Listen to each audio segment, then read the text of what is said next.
What is going on, guys? It is Wrestlemania here, back with another video. Now I know you all are tired in the US right now, but we here in the UK are nice and fresh, so expect a few more videos today. But if you were catching some Z's instead of watching the Elimination Chamber PLE, well, we got you covered, as we look at the recap of the show and look at the good, the bad, and the downright ugly. Be sure to subscribe and hit that notification bell for daily wrestling videos, and follow us on Facebook for exclusive lists. Also check out our new videos on Wrestlemania Shorts.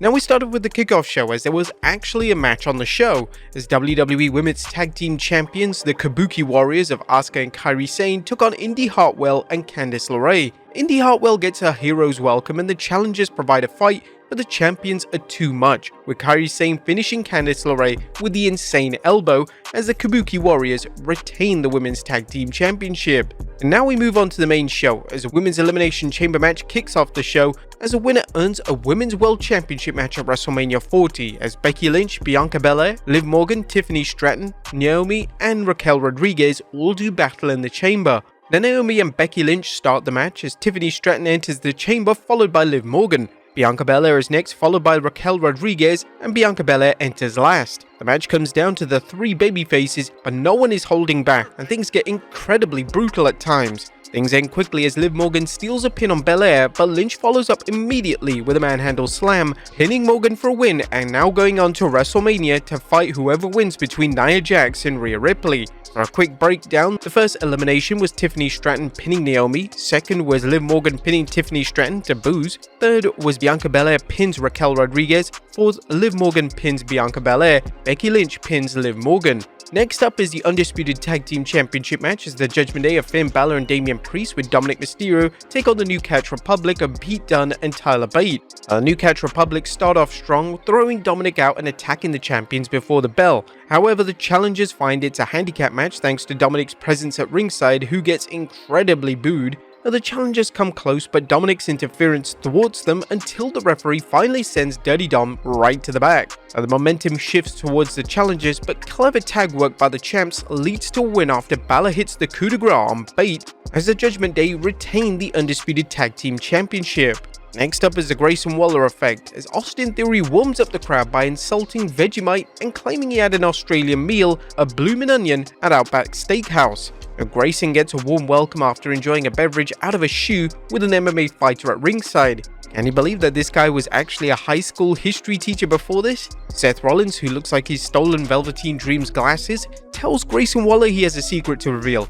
He's just days away from being medically cleared. Grayson asks Cody why he's so selfish in taking away The Rock vs Roman Reigns at WrestleMania, but Cody tells the fans he's a big fan of Dwayne The Rock Johnson, but how can you be the people's champion when you're never around the people? The American Nightmare Cody Rhodes challenges The Rock to face him anytime before WrestleMania, as Seth tells Cody there's no such thing as a one-on-one match when the bloodline is involved, so he can count on the Visionary to be at his side. Austin Theory begins doing a poor man's version of The Rock as he mocks Cody, and Seth eggs A-Town on only to lay Theory out. Cody Cutter stuns Theory, Waller wants nothing to do with this and watches as Seth stomps Theory as the crowd cheers. Next up is the Men's Elimination Chamber match, as the winner gets a World Heavyweight Championship match at WrestleMania 40, as Drew McIntyre, Randy Orton, Bobby Lashley, LA Knight, Kevin Owens, and Logan Paul all do battle in the cage. LA Knight and Drew McIntyre start the match, with both men looking to make a statement. Kevin Owens is next, followed by Bobby Lashley. The Viper enters, but he appears to take a bad bump, re-injuring his back. Meanwhile, Kevin Owens waits for Logan Paul and attacks the Maverick as soon as his pod opens. There are some serious shenanigans in the match as AJ Styles comes out of nowhere, attacking LA Knight with a chair as WWE officials try to stop Styles, but he delivers a Styles clash to Knight on a chair, making Knight easy pickings. Still, how did AJ even make it to Elimination Chamber knowing that he'd be falling off the edge of the earth? Whatever the case, later Randy Orton eliminates a brass knuckle wielding Logan Paul with an RKO out of nowhere. However, Paul gets his revenge when he returns, punching Orton with a knuckle duster just after Orton delivers an RKO to Drew McIntyre. But Drew still manages to crawl over to get the pin, and now he's on his way to WrestleMania to face Seth Rollins. A quick breakdown is the first elimination of Drew McIntyre pinning Bobby Lashley, second was Drew McIntyre pinning LA Knight, third was Randy Orton pinning Kevin Owens, fourth was Randy Orton pinning Logan Paul,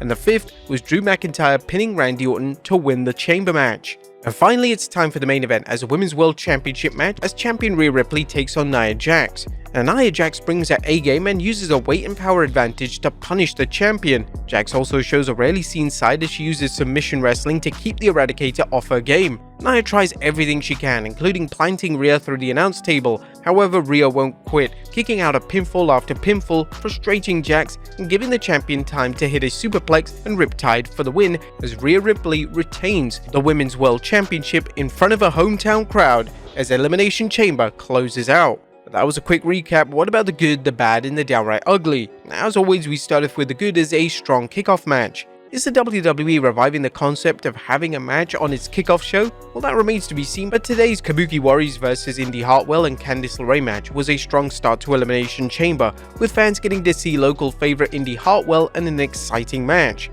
The match got the fans pumped for the main show, and that's what it's all about. Number 2, an electric Elimination Chamber. Well, the Women's Elimination Chamber lived up to its potential, featuring an all-star roster of veterans and a rookie with a rocket strapped to her back. As always, the women didn't hold anything back, and this bout was downright brutal at times. While the finish seemed a little rushed, it was also a bit unexpected, which made it work as the WWE kept fans guessing who would be eliminated next. Number 2, Tiff time. Now today, Tiffany Stratton was the MVP. She truly showed that she was ready for the big time. Just to put things into perspective, fans can count Stratton's main roster matches on one hand, and yet she still looked like she's been competing for years. Tiffany showed finesse beyond her years and a surprising power that made for some fun moments. Expect big things for Stratton despite her being eliminated second in the match. Stratton was definitely the match's MVP, and it'll be interesting to see what she'll do at Wrestlemania, perhaps a match with Bianca Belair. Number 3, New Catch Republic comes up short. The New Catch Republic looked fantastic tonight, and while the WWE wasn't going to take the titles off the Judgment Day's Damian Priest and Finn Balor before WrestleMania, it sure looked like it. If ever there was a time to pull an upset, it was now. The finish didn't take away from the match, but it furthered the case that the WWE needs to split the undisputed tag team titles. Number 4, Everybody Hates Dominic, Perth Edition.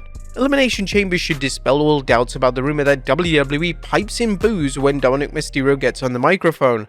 Either that or they're lowering the mic. Dominic's attempts to address the fans at Optus Stadiums were futile as he faced a wall of boos. Number 6, a brutal chamber match. The men's chamber match was a grueling endurance event as each superstar fought tooth and claw to earn their shot at Seth Rollins. The story of Kevin Owens wanting revenge on Logan Paul was just one of several storylines that elevated this match from a slugfest into a symphony of destruction. Randy Orton sold his back injury so well some fans had to wonder if he'd really hurt it, which made his RKO out of nowhere on McIntyre all the better. As for Drew, he didn't deserve to win, but he was the best choice to win because his heel act is unrivaled on Raw or SmackDown. And Nia Jax steps up.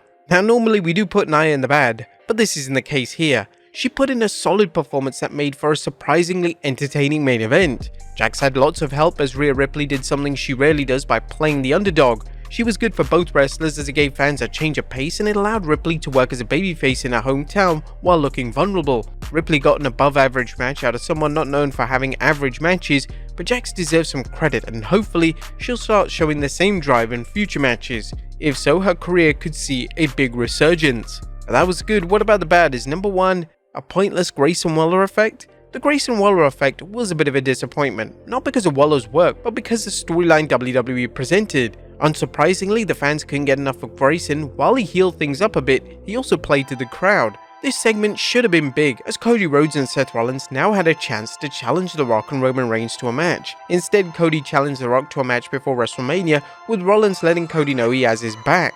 The problem was that nothing was made official and this could have easily been handled on Raw. The WWE should have booked a bigger announcement as this was nothing more than a chance for fans to see Waller, Cody and Seth. And too much interference in the chamber. As exciting as the men's chamber was, the WWE didn't have to have outside interference to provide 2 controversial endings. This is a second year in a row that someone has snuck into the cage to cause a competitor a loss in a match. Just as bad, the WWE had someone who was eliminated of Logan Paul cost a competitor in the match. While it's clear the WWE wants to set up an AJ vs LA Knight program and some sort of match between Randy Orton and Logan Paul, the WWE took the lazy way out. And there was nothing downright ugly as every match delivered, beginning with the kickoff show and running all the way through to a main event that could have been a disaster but that turned out to be one of Rhea Ripley's best title defenses. What do you guys think of Elimination Chamber?